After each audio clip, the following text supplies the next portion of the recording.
All right, good morning, apes. Thank you guys for joining us here today, right smack dab at high noon here on this beautiful Tuesday. It is January 23rd, 2024. You guys know what's going on today. We're coming at you live with the Daily Peel here. Shout out to everybody on the live stream. What's up to everybody listening on the podcast, on the YouTube channel, or on those recordings? We're going to slow things down a little bit here today and just try to actually digest the information rather than just going simply rapid fire.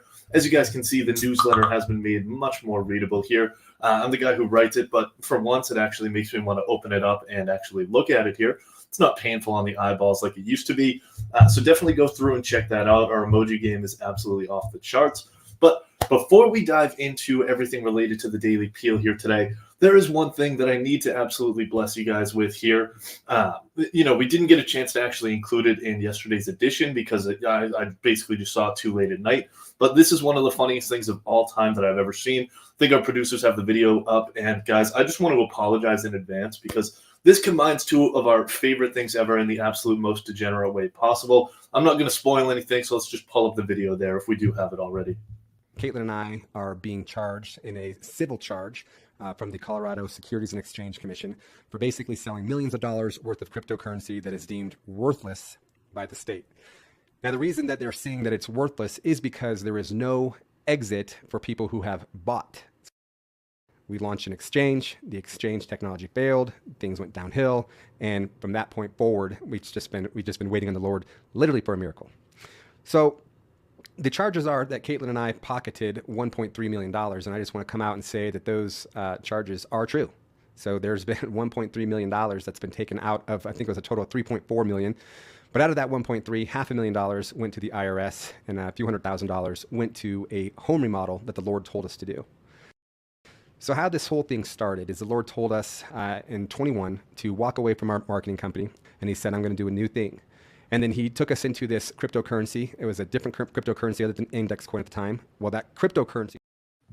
I mean, is that not just the worst thing that you guys have ever heard on that front? The Lord told us to do X, Y, and Z related to getting this cryptocurrency exchange up. Man said, absolutely fuck the Fifth Amendment. I'm going to go on Twitter and just completely self-incriminate myself in front of millions of people. We can expect to see them in prison. From what I heard, anybody else in prison, I was going to say Bernie Madoff, but he is dead. Would love to have them as their new roommates because that's 100% where they're going to be going. Absolutely fleeced everybody that used their exchange. But hey, I guess using God as an excuse is just as good as Sam Bankman-Fried's. I'm sorry, I just had no idea what was going on. But all right, now that we've started off, now that we're all good and nauseous after watching a video like that, let's just go ahead and dive into the peel for the day. So as you guys can see, we have the leading economic index coming up, declined for the 21st time in a row. That's a lot of declines. We're going to go ahead and put it into the positive spin zone like we do with just about everything here at the Daily Peel. See why it's actually going to be a good thing. We got Spirit Airlines squaring up with the DOJ, while AMD is starting to lose a little bit of steam, certainly confusing the hell out of a lot of analysts out there. And then finally, we got Japan joining us up on the moon here, and that is why we are at this beautiful lunar destination once again. This time it's not cryptocurrencies taking us there, because as we just saw in that last video, the only place that cryptocurrencies have been taking people lately is to the jail cell. But if we go ahead and look at this chart here for the market snapshot, I think we might have been talking a little bit too much shit about how easy it is to beat the S&P 500. We are currently underperforming for the year. We're up just under 2%, whereas the S&P is close to about 2.3%. But our real benchmark, the NASDAQ, is up about 4.03%. Bitcoin obviously down about 5.5% ever since that ETF launch actually came through. It did turn out to be a sell the news moment, at least so far, trading back below $40,000. ETH is still ripping, though, up at about 23, so we'll see if that continues. Definitely go ahead and gamble there. I just scrolled right past the banana bits because with this new format, it's just so easy to read that I almost even missed it. But risky companies are borrowing like they have 850 credit scores. They have really taken on a whole lot of debt. According to the Wall Street Journal, they dive deep in there. Elon Musk somehow managed to swindle $500 million out of public investors once again to raise money for his AI startup. As the richest man in the world, obviously needs to get a loan from the homies. All right, and then more Boeing 737 planes are going under the microscope. Probably a good idea to kill less people because Boeing over the past couple of years has seemed to make that their new business model, but it's not working out for some of the carriers like Alaska Air and Spirit. Then as the dropouts continue, Wall Street reluctantly heads back to Trumpville. We saw Ron DeSantis drop out just the other day. We saw Vivek Ramaswamy drop out a couple of days before. Now it's really a 1v1 matchup between Nikki Haley and Donald Trump. Before we get into that 1v1 matchup between the two biggest geezers of all time in Donald Trump and Joe Biden, the American people wanted absolutely nothing less, but because of the beautiful political system that we live in, it looks like that's what we're going to get. Let's not focus on politics here too much. That really makes us nauseous, in addition to evangelical cryptocurrency fraudulence like we saw at the beginning of the call here today. But let's dive into the actual stories for the day. So we got the losing economic indicators. Much like Jim Cramer's takes on the market, U.S. economic indicators have continued to do absolutely nothing but lose for the 21st time in a row, and we do just keep chugging along. If anybody doesn't know what the LEI is, that's right, we're talking LEI, not DEI, like everybody else on Twitter. We could give a shit less about DEI, but let's focus on the LEI side of things here today. This is obviously going to be the most important. Basically, it's a composite of 10 leading indicators that purports to project or forecast where the economy is headed or how conditions are going to be in the future. If we go ahead and take a look here, we can see this is the streak of monthly decline. So it's how many months in a row that the LEI index actually declined. Right now we're at 21. We have officially won the bronze medal, coming up close to about 2008 or the GFC time period. And of course, that kind of early 1970s stagflationary period that we saw way back in the day. Ask your grandparents about it. I'm sure they remember. But if we go ahead and take a look a little bit lower, we can find the 21 in a row might sound bad, but according to experts out there, this index is almost like a contrarian index, kind of like the RSI for stocks. When it gets above 80, it's considered overbought, and it's looked at as a point of reversal. That's what people are saying for this index now. We'll see if that actually is the case going forward. But if we just go ahead and take a step back a little bit, we can see that we're actually still in recession territory. Now, as we've seen with consumer spending data, the U.S. economy certainly seems far from a recession unless everybody really is dumb enough to go out there and just spend all the money in the world that they don't have, rack up these kind of credit card debts. I mean, I know personally that's what I do, but I can't imagine that everybody else is dumb enough to do that.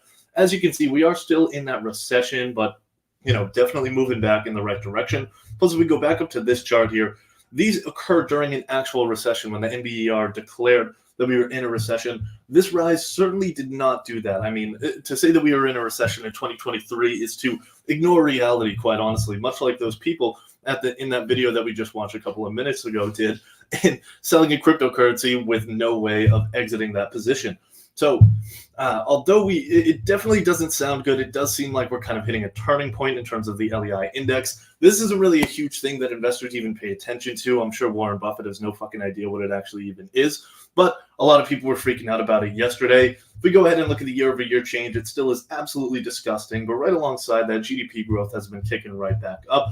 So we've had that consumer spending data. Joey B's admin is racking up a debt like we've never seen before. $2 trillion or so people are projecting for 2024. So with spending like that, it's going to be tough. Business investment would have to be absolutely in the toilet for us to be actually entering into that recessionary period. Definitely a good thing to be paying attention to. We'll see how it goes when we get the January numbers about a month from now. All right, but let's move on to some stock movements of the day. Obviously, this stuff is a lot shorter, a lot prettier. Like I said last time, instead of getting an actual better writer, we just decided to make things shorter and actually digestible. But it's good because now my parents actually read it. So, hopefully they'll be proud of me for the first time in history. All right, anyway, enough outside of those problems. Let's go ahead and focus on Spirit Airlines because everybody knows they've been having quite a lot of problems lately. But yesterday they rebounded from that very strongly, up almost 20% on the day. That's largely because the stock had already sold off an absolutely horrific 62% year-to-date so far. So when they bounce back hard in that case. Basically, what they're doing is challenging that DOJ ruling, the federal judge ruling that blocked the merger between JetBlue and Spirit. Because they're challenging that, it's kind of a sign that the company isn't completely going to go bust because they at least have the money to pursue this in court. So it's given some confidence back to investors, but I definitely wouldn't be confident if I was one of their passengers. Moving on down to New Star Energy, we have just more confirmation that deal flow is officially back here in the United States. $7.3 billion acquisition by Sunoco to purchase New Star Energy. Company I had never heard of before. It's actually a master limited partnership, which is where basically a bunch of rich guys get together and they go and drill holes to get even richer. That's kind of my summarized version. Basically, Sunoco is purchasing New Star at a 32% premium to Friday's close. Once again, just seeing these kind of movements gives us confidence that deal flow is back. People are adjusting to new interest rate environment that we're in and not really afraid to take out debt to actually complete these acquisitions. Not that this one is having any debt involved whatsoever. It's being done entirely with shares. And so for every share of new star that investors own, they're going to get about 0.4 shares of Sunoco. All right, moving into the much more fun territory of what's rotten. Guys, when you live by the drug trial, you die by the drug trial as well, and Gilead learned that the hard way yesterday. Basically, they had this phase 3 lung cancer trial, and the data that came out in that phase 3 trial certainly was just far from good enough for what investors were actually looking for. It sucks because this drug that they were testing out, I think it's called Trodelvy. Unfortunately, you won't be seeing any ads for it during the Super Bowl this year because of this trial result. Definitely not looking too good. But it was labeled as kind of the crown jewel of Gilead's $21 billion acquisition of Immunomedics, I believe it's called, but it's been an absolute dud so far. Investors are starting to lose a lot of confidence. That acquisition at the time was, I mean, everybody was getting hyped up about it because it was 2020 and anything any company did was just shitting pure gold. But this stock, they're definitely paying for it now. Certainly wasn't accretive. They paid an absolute arm and a leg for it. We'll see how it goes going forward.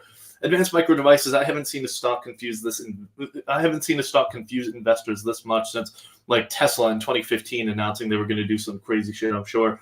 Advanced Micro Devices, the rip that they've seen lately, they've risen about 75% just since October. I think they've fucking tripled over the past couple of years or something. And investors just have absolutely no idea what to do with it right now.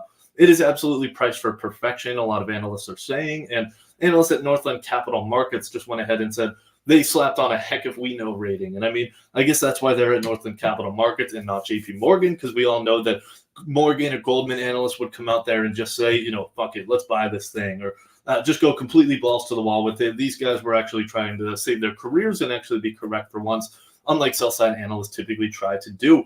So they basically came out and said, fuck it, aka heck it. It'll be interesting to see what goes on with AMD over the next couple of years, but definitely let us know how your bets are placed. Can they catch up to NVIDIA? What's going on there? Speaking of catching up, every country in the world is trying to catch up to the United States in terms of the space race. Shout out to the USA. Still obviously number one. In case you were questioning that, you can go ahead and check this chart here. 15 moon landings.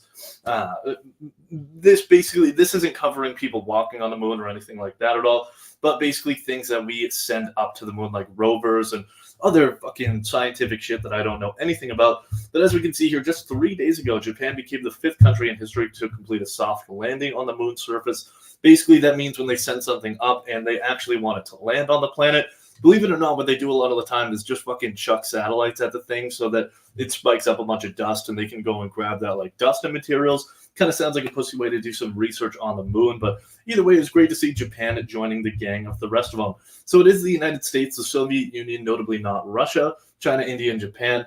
Russia did have a Luna 25 module that was going to the moon. It was supposed to be a soft landing, ended up crashing into the lunar surface, so we don't really count that as a successful one.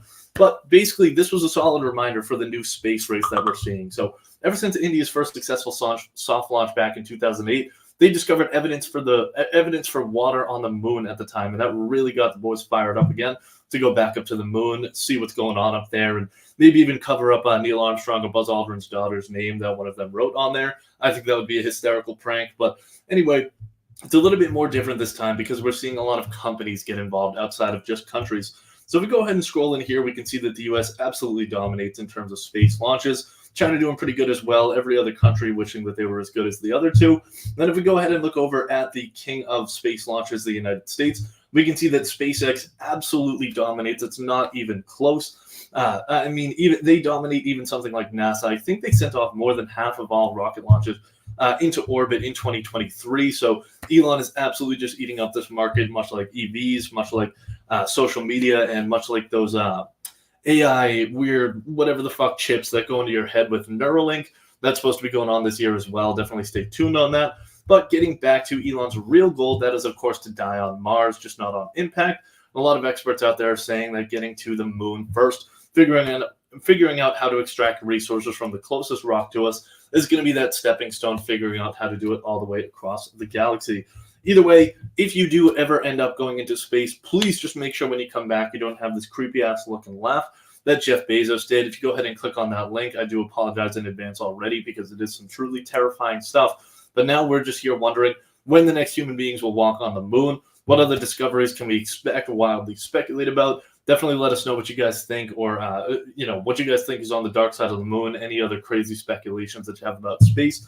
You guys know our favorite thing to do here is speculate wildly, especially about shit that nobody can argue or refute. So Definitely feel free to let us know your theories. And then finally, what's our next stop after the moon?